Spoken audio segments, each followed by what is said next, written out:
Dear Madam President, dear Sir, Federal Bond, dear ladies and gentlemen, we are living in historic times. No candidate for Chancellor has broken so many election promises in such a short time as you, Mr. Merz. You no longer want border controls, certainly not rejections. Deportation of those obliged to leave, oh, really? Debt break, get rid of it, even though it was in your election program.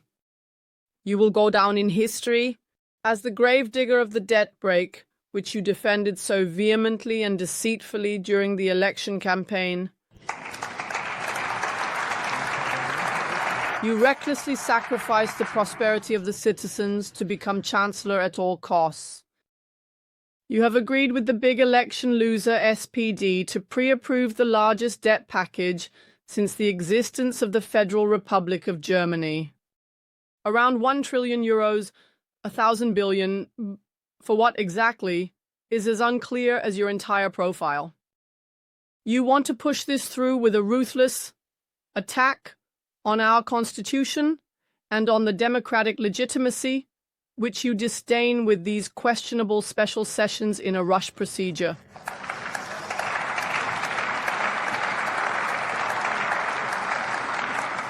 Because the election results do not suit you. You are calling upon the old Bundestag once again, with the forces, therefore, that were voted out and punished by the voters. With their help, you want to bind the hands of the newly elected Bundestag with additional debts amounting to trillions.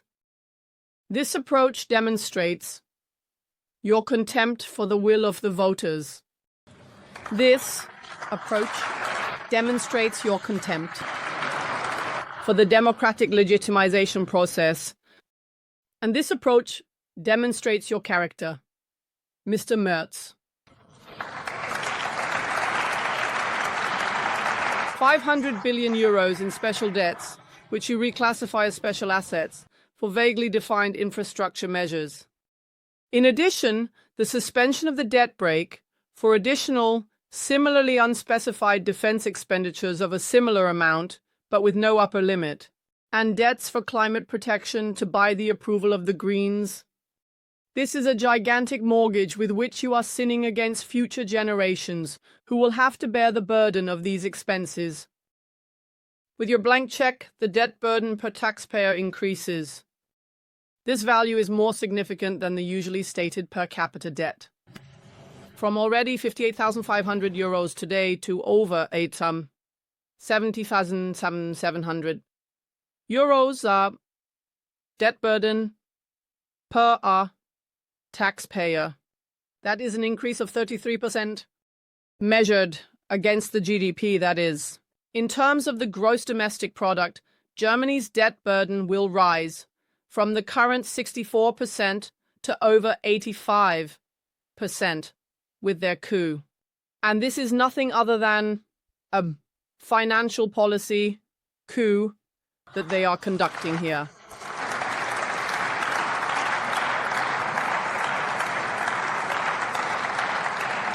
The German federal bond is considered a risk-free benchmark for costs of debt issuance throughout the entire Eurozone. The shift in Germany's fiscal policy has therefore negative impacts on the risk premiums of German government bonds. This means we will have to pay higher interest rates.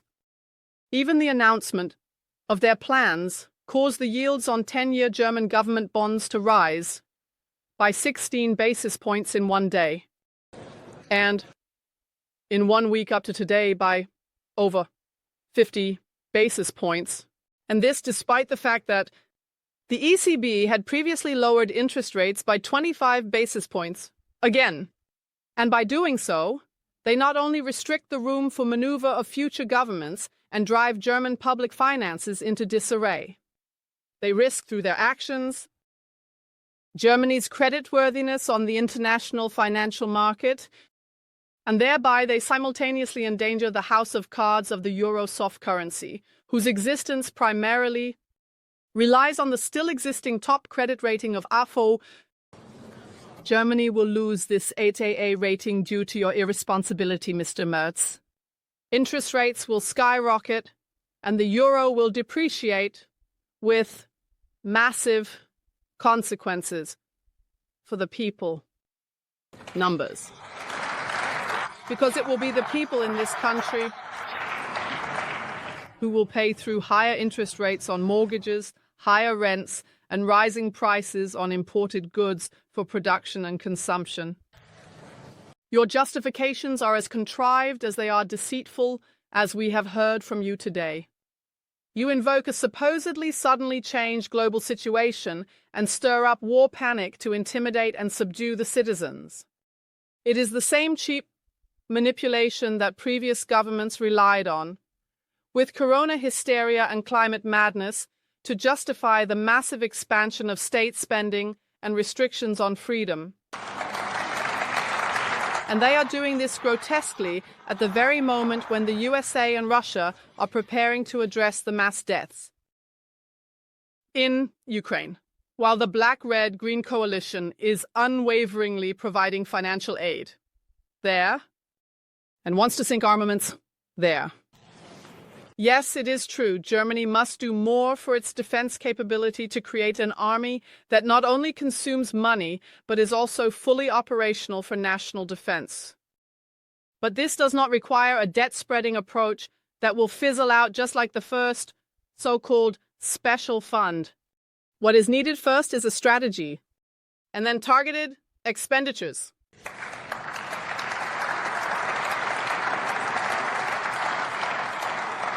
And to attract motivated soldiers. It requires not just money, but first a positive, patriotic self-image of one's own nation and army. And no one wants to risk their life for a woke leftist ideology. Also correct, Germany urgently needs to invest in its neglected and dilapidated infrastructure. I wonder, what have you actually been doing over the past decades when you were in government? But for that too, a 500 billion euro shell game manipulated past budgetary law is not the solution. Infrastructure and defense are core tasks of state action. To finance them appropriately, priorities in government spending must be set correctly. With total government revenue from taxes and spending exceeding 2 trillion euros, the solution is not more debt, but rather to rigorously cut unnecessary expenses. So eliminate all incentives for immigration into the social systems. End illegal migration by closing the borders, rejecting without exception, and consistent repatriation. End the high pension subsidies for climate protection and the failed energy transition. Cut all payments to so-called NGOs that in reality are not, if they depend on state money. And in this way, you can free up hundreds of billions in the budget to invest in infrastructure, defense, and internal security. And still lower taxes. Your exploratory paper. With the Social Democrats, it is a capitulation document to green socialist demands, for which they have already thrown almost all their election promises overboard. One wonders what more you want to offer the Greens, after you have already submissively thrown yourself to your knees here. What you have written about social and economic policy consistently bears the handwriting of the SPD and the Greens. Distribution, subsidies, state interventions, prohibitions. And for this miserable result, you have betrayed your voters, flung open the floodgates of debt, and damaged the Constitution. This voter betrayal and this attack on democracy have evidently been planned long in advance. The undignified performance you are delivering here, Mr. Merz, already sounds like a black traffic light in its final stage. What happens, as it always does, is that whoever votes for the CDU gets left green.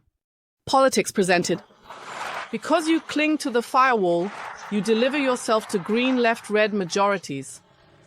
And you arrogantly disdain the vote of over 10 million voters who voted for the AfD and thus for a political new beginning, to the right of the center. The task that you are not up to remains obvious. To correct the misguided leftist policies that have led the country into a loss of prosperity, deindustrialization, the breakdown of internal security, the decay of infrastructure and public order. The misguided path of mass migration, tax money waste, and planned economy must be abandoned, and we need to get Germany back on the right track. We, as the AfD, are still ready to take on this task and take responsibility for our country. But not with you, Mr. Merz. And also not with a union that clings to you as Chancellor. And to a left-green policy. Do this country a service, Mr. Merz. A very great service. Give up wanting to become Chancellor. Because you cannot do it. In this regard, Angela Merz was right. Your time has run out before it even began. And the union should part ways with you.